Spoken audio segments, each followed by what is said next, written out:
السلام علیکم۔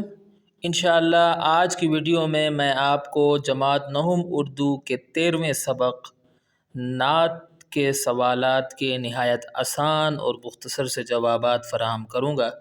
اس سے پہلے بھی میں ویڈیوز بنا چکا ہوں، جو سابقہ اسباق ہیں ان کے جتنے بھی سوالات ہیں ان کے نہایت آسان اور مختصر سے جوابات کی ویڈیوز بنا چکا ہوں، اور اس کی ایک پلے لسٹ میں نے بنا رکھی ہے۔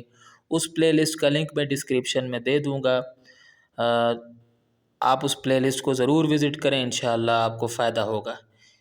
اسی طرح کلاس 9th انگلش کے کویسچن آنسرز وتھ ٹرانسلیشن جو نہایت آسان ہے وہ بھی میں بنا چکا ہوں، ان کی ویڈیوز بھی میں بنا چکا ہوں، اور اس کی بھی پلے لسٹ میں نے بنا رکھی ہے۔ اس پلے لسٹ کا لنک بھی میں ڈسکرپشن میں دے دوں گا، آپ اس پلے لسٹ کو بھی وزٹ کریں، انشاءاللہ آپ کو ضرور فائدہ ہوگا۔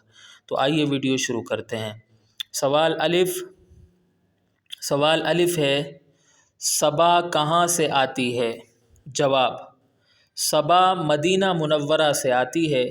اس کا ثبوت یہ ہے کہ اس میں رسول اللہ خاتم النبیین صلی اللہ علیہ وسلم کے شہر کے پھولوں کی خوشبو ہے۔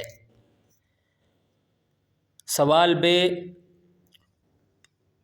بے ہے، پھولوں میں کس کی خوشبو ہے؟ جواب: پھولوں میں مدینہ منورہ کی خوشبو ہے، اس لیے ان کی خوشبو سے ہمیں راحت ملتی ہے۔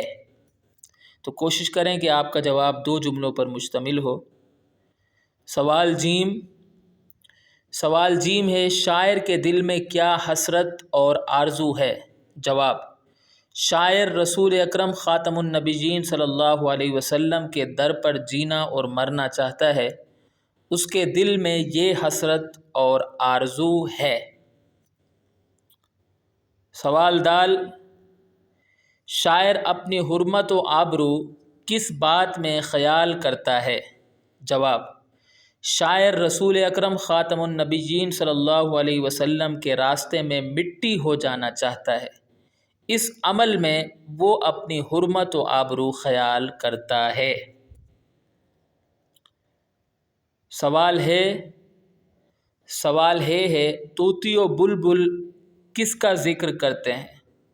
طوطی و بلبل نبی کریم خاتم النبیین صلی اللہ علیہ وسلم کا ذکر کرتے ہیں، یعنی وہ آپ خاتم النبیین صلی اللہ علیہ وسلم کی نعتیں پڑھتے ہیں۔ یہاں آ کر ہماری ویڈیو اختتام کو پہنچتی ہے۔ امید کرتا ہوں کہ آپ کو ویڈیو پسند آئی ہوگی۔ اگلی ویڈیو تک کے لیے مجھے اجازت دیں۔